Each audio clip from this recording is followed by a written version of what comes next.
ท่านผู้ชมที่เคารพสำหรับงานวางแสดงหัวหน่วยจุลวิสาหกิจขนาดน้อยและขนาดกลางของลาวประจำปี 2026 นี้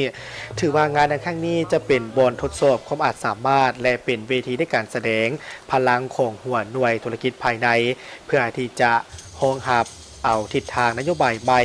และจะถือหับรองในกองประชุมสภาแห่งชาติในต่อหน้าสำหรับงานวางแสดงหัวหน่วยจุลวิสาหกิจขนาดน้อยและขนาดกลางของลาวได้จัดขึ้นโดยการร่วมมือระหว่างกระทรวงอุตสาหกรรมและการค้าร่วมกับศูนย์กลางสาวหนุ่มประชาชนปฏิบัติลาวสภาการค้าและอุตสาหกรรมแห่งชาติลาวสมาคมส่งเสริม SME ลาวสมาคมส่งเสริมผลิตภัณฑ์ลาวโครงการเข้าถึงแรงทุนของจุลวิสาหกิจขนาดน้อยและขนาดกลางเพื่อเป็นการรับมือกับผลกระทบและการฟื้นฟูจากโควิด -19 ที่ได้รับเงินกู้ยืมดอกเบี้ยผ่อนผันจากธนาคารโลกธนาคารส่งเสริมกสิกรรมพร้อมโดยภาคส่วนที่เกี่ยวข้องให้เกียรติเข้าร่วมในงานโดยมีท่านเฉลิมไซกรมศิษย์รองนายกรัฐมนตรีมีท่านนางอาลีวงศ์นอบุญธรรมประธานศูนย์กลางสหพันธ์แม่หญิงลาวท่านทองดีศรีสุริตเลขาคณะบริหารงานศูนย์กลางสาวหนุ่มประชาชนปฏิบัติลาวพร้อมโดยภาคส่วนที่เกี่ยวข้องในพิธีท่านมาลัยทองกรมศิษย์รัฐมนตรีกระทรวงอุตสาหกรรมและการค้าได้กล่าวเปิดพิธีอย่างเป็นทางการซึ่งงานในครั้งนี้เป็นการนำเอาสินค้ามาวางแสดงจำหน่ายตามประเพณีทั้งเป็นขีดหมายแห่งการหันเปลี่ยนยุทธศาสตร์ที่สำคัญ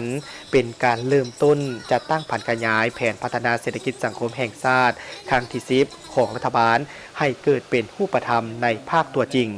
งานในครั้งนี้เป็นบททดสอบความอาจสามารถและเป็นเวทีในการแสดงพลังของหัวหน่วยธุรกิจภายใน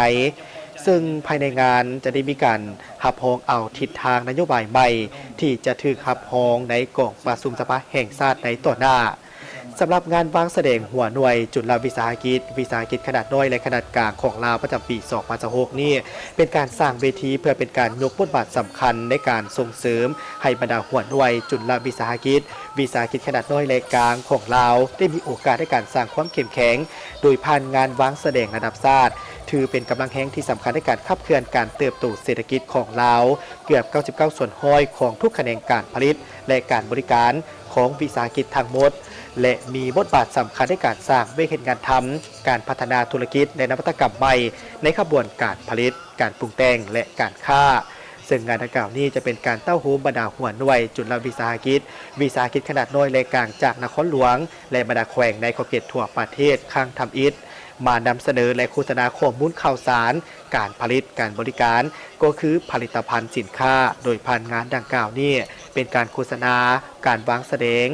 ใหญ่ระดับชาติก็คือออกสู่สายตาสังคมและมวลชนในวงกว้างควบคู่กับการส่งเสริมให้บรรดาหัวหน่วยก็คือผู้ผลิตผู้บริการได้เห็นถึงความจำเป็นและมีโอกาสในการสื่อสารเข้าถึงตลาดโดยผ่านการแลกเปลี่ยนความรู้ข้อมูลข่าวสารการปรับปรุงมาตรฐานการผลิตการหุ้มห่อก็คือการพัฒนาคุณภาพสินค้าและการบริการ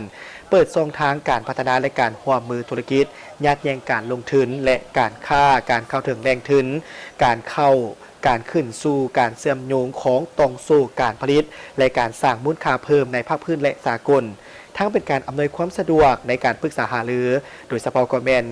ทางด้านนโยบายระหว่างภาครัฐและภาคเอกชนการส่งเสริมและการแก้ไขปัญหาที่เป็นสิ่งกีดขวางเป็นพื้นฐานให้แก่การปรับปรุงนโยบายให้สอดคล้องในต่อหน้างานในครั้งนี้ประกอบมีห้องวางแสดงทั้งหมด250ห้องในนี้มีห้องวางแสดง20ปีที่แสดงถึงเวียกงานจุลวิสาหกิจขนาดน้อยและกลางห้องวางแสดงเวียกงานของศูนย์กลางสาวหนุ่มหัวหน่วยจุลวิสาหกิจขนาดน้อยและกลางบรรดาแขวงในนครหลวงมี72ห้องวางแสดงธุรกิจหนุ่ม15ห้องต่างหน้าจากหัวหน่วยจุลวิสาหกิจขนาดน้อยและกลางเวียดนามจีนและไทย12ห้องหัวหน่วยจุลวิสาหกิจขนาดน้อยและกลางจากบรรดาสมาคมส่งเสริม SME ลาว42ห้อง46ห้องและภาคส่วนต่างๆพร้อมด้วยผู้ให้การสนับสนุน44ห้องภายในงานยังมีหลายกิจกรรมที่น่าสนใจซึ่งภายในงานดังกล่าวนี้จะดำเนินเป็นเวลาจนไปถึงวันที่1เดือนมีนาคม2026อยู่ที่ศูนย์การค้าลาวไอเทค